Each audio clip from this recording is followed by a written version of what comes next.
Okay everyone, welcome back again to the channel. Today we're catching up with more of the FIA races that you may have missed if you've been missing the live streams. Today we're going to be taking a look at the FIA manufacturer race at Goodwood. Now this was driving the McLaren 650 at a track I'm not particularly keen on, but we decided to do this anyway. We gave it a little bit of a practice before, trying to get used to the track. Like I say, we don't really tend to do many races around this track, and yeah, once you get the hang of the track it's not too bad. But let's see what we can get out of this race. I think this was possibly the second or third lobby of the day. I think the first lobby we didn't really get a qualifying in, but I think we got actually destroyed. I remember now, everyone was in the racing line when we were on our hot lap. We were actually on a purple lap at the time, and they were all stood on the final corner because this track was all about slipstream for qualifying. So this one we managed to get an okay, I think this was slot 3 of the day if I remember, and we managed to get an okay lap in. It wasn't the best, it wasn't the worst. See there in P8 in the McLaren, there's possibilities to make positions up from this position. That is the main thing. So let's see how we can get along in the McLaren. Can we pick up some solid points? I wasn't really expecting a massive amount of points from this race. The points were quite low as well. It wasn't very popular throughout the day. There was not many, I think the highest lobby didn't get anywhere near 400 points. So yeah, it was quite a low ranking race in terms of the drivers involved. But straight away after the start you can see getting a massive slipstream off P7 there. We're not going to be able to go for a move. Obviously that would be a bit stupid going for one there, but we're going to try and get a good solid exit. The McLaren obviously very, very strong in a slipstream with this kind of rev range. When the track doesn't go over 150 miles per hour, it's a very strong car for accelerating. As you see, getting that slipstream off the Porsche Cayman, who has already lost the slipstream to the cars in front because of the way the game starts people on that rolling start. Another reason why I really hope they can go with the Assetto Corsa rolling start method for the future, future GT Sport games, or GT7 we should say. I would much prefer the ACC way of doing a rolling start, because you saw straight away that Cayman had no chance. He had lost the slipstream through no fault of his own. He was out of it from the start, and you can see now we've got P6 ahead of us. We're in P7. We've made up that one place. We've got a few cars very close behind us there. You can see right behind me in slipstream we've got the Cayman and a Scirocco there. Scirocco very, very strong round here. The Cayman was also extremely strong. I think the other Cayman in this race was sat up there in P1 at this point in the race. But yeah, we've got the situation where we haven't got the slipstream, which is a bit of a pain, as we have a big moment on the grass there. You saw the rear end of that 650 twitching around as we managed to gain control. But yep, we've not got the slipstream, so we've got to try our best to do some pretty solid lap times, because all them cars in front of me are getting a massive boost from that slipstream. They're all getting double slipstreams, as you can see from that replay camera, where you can see very tightly packed up at the front. So they're picking up quite big slipstreams, but in the braking zones we should be able to gain a little bit sometimes if they're really close, because they can't really go into corners for maximum attack.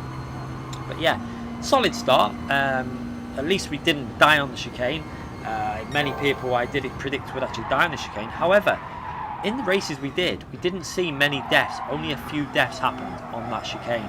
Mainly people were driving it quite cautious, I think, not risking too much, and started getting in the rhythm. Once you get in the rhythm on this track, you do actually start having confidence through that chicane, and that is one thing you need. As we see that McLaren up ahead going off on that corner, the McLaren was very susceptible to doing that mistake there. I had done it in practice quite a few times. It understeers on power, you run onto the curb and you just cannot turn. As we take that position from the other McLaren, and now we're up to P6 in this race. So a few laps down, on lap 2 here, and we've made up the position. As we see just ahead of us, I think that is Will, PR1 Will, in the Viper, going off track there, possibly pushed wide. I'm not 100%, I actually think he was pushed wide by a Scirocco if I remember rightly when we check the replay out. But yeah, we're going to see if we can get into that slipstream now of Will. We're just outside of it at this point. Let's see if we can get this corner done nicely. The McLaren was actually really nice through this corner, especially getting on the power. You can see we've managed to pick that slipstream up. I think Will possibly still suffering with a bit of the dirty tyres from going off track as well. It does take 1 or 2 corners to clean them tyres up. But now we've got the slipstream off that Viper.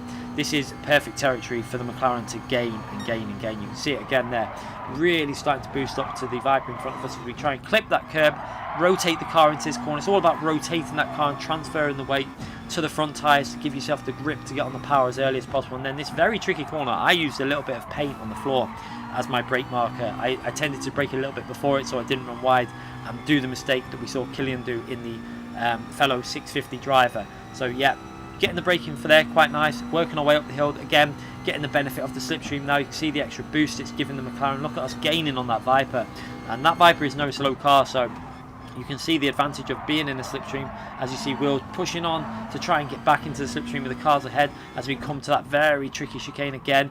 Nice and smooth through there, not risking too much, using the full track width.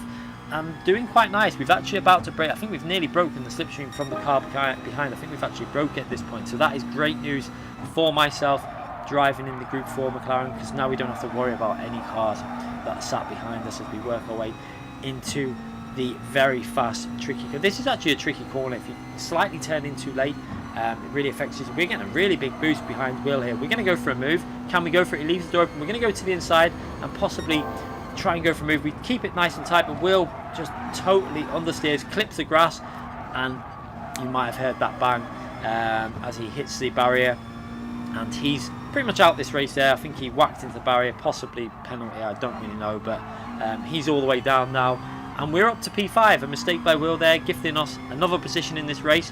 So far so good. We've had a nice clean start to the race as we check out the replay camera just to see the gaps, as we see the group in front of us are just that tantalising, just a little bit too far ahead, and they're all picking up the slipstream, and we're just ahead of the cars behind in terms of slipstream as well. So at the moment, we've just got to keep it smooth, try not to make mistakes. This track will punish you, especially in that chicane. You can see a lot of people giving a lot of space to that wall. I was actually quite close there actually, but once you get in the rhythm, you start understanding how to do that corner. We're driving pretty solid at the moment in the McLaren, doing a pretty good job as we come through to this long right hand corner. Again, all about getting on that power as early as you can to maximise your speed down this straight as we get on the power.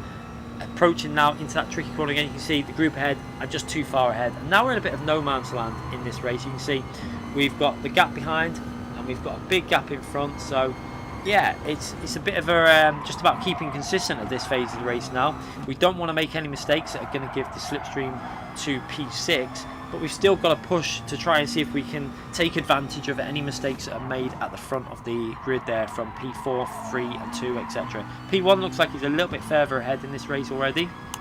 As you can see, Bradley there in the lead, 5 seconds clear. So it's going to be very hard to even make any sort of indentation on that lead when we've got 10 laps to go. We're going to skip through now. The middle part of the race we drove very consistent. You can see my lap times nice and smooth, wasn't overdriving it. We've kept the gap to the car behind. We've kept the slipstream, we've got it up to about 1.4 seconds, 1.5 seconds to the car behind. So driving very smooth at the moment. But as we go through here, we've got our first victim in the race that we've seen of that chicane. We have the Toyota 86, I think that is in front of us, that has hit the barrier, completely ruined this speed for it. He's got dirty tyres now, and this is great because the McLaren in the slipstream has got a really big chance of being able to overtake that Toyota 86 as long as we can stay near it. You can see he's trying to break that slipstream, but there's nothing you can do. Once that McLaren has got your slipstream, it will eat up that gap, as you see now, especially to the 86 that doesn't have very good straight line speed. So going through here, we've got to try and keep it smooth, try not to make any mistakes, but now we've got that dirty air. Will it affect us as we go into this left hand corner? We brake nicely there. We actually hooked that up, and I got too confident on the power trying to get close to him. You can see stayed on the throttle. I don't know why I did that. Dirty tyres now. We managed to slow the car down though. That is the most important things. And what I made sure I did here now was try and make ourselves not give the slipstream back to P6. So it was all about driving smooth. You can see I'm going to try and clean up the tyres. So a lot of weaving now. This is all just to try and clean them tyres up for this next braking zone. And we're not going to overdrive it. So frustrating that, because we had a chance of being able to go for a move on that Toyota if we'd have just stayed in the slipstream. So kind of kicking myself a bit there, but we just managed to stay ahead of the slipstream to the car behind. You can see 8 tenths back. Briefly gets in the slipstream, but then as soon as we power out of it, the iffy chicane at the end of the lap, we'll call it, we managed to make sure that gap is secure. So now we've got to keep it nice and smooth. Again, through here, the initial entry into the corner, Scirocco that's behind is very good, but then he can't get on the power because of his front tyres, and you can see that gap is going to go straight back over the 8 tenths range that you need to be within the slipstream. So still in P5. We could have had P4 if we would have just stayed in that slipstream. I think the McLaren would have had the power to go for a move on that 86. So a little mistake by myself, a little bit frustrated by my own error there, but trying to keep it calm. We're still in a solid position in this race. We can see cars up ahead, and another car has made a mistake. We see a Scirocco there going off. He's going to have the same dirty tyres that I had before, so we're going to try and get on the power and get into his slipstream now. Can we do that? And then possibly make up another position in this race as we approach up the hill now, powering through here. You can see On the hill now, we're just about in that slipstream. This is going to be great for the McLaren as we go into that 7th gear to really take advantage of that extra speed that we're going to get going up the hill. Now trying to brake nice and early, we don't want to make a mistake this time. Now we've got that slipstream, we want to keep it smooth. We want to make sure that we get any opportunity to go for an overtake. We've got 2 laps to go in this race. We're on lap 13, just 2 laps left to see if we can get ourselves into P4 from P8 on the grid. This will be a solid result. If we can get ourselves up 1 more position in this race, could be a very good result. I'm quite frustrated that we made that mistake before as well, because without that mistake we would have probably been ahead of P3. We could have had a podium at this point, but that was our own error. We caused that ourselves by being a little bit too aggressive on that throttle, trying to make up a little bit of time that we probably should have been a bit smoother and wiser when we went through that corner. Now we're going to try and make sure we don't make the same mistake twice. We have that slipstream. You can see the McLaren leaning into them corners. Looks absolutely amazing when you're going through these fast corners on GT with the suspension leaning on that McLaren.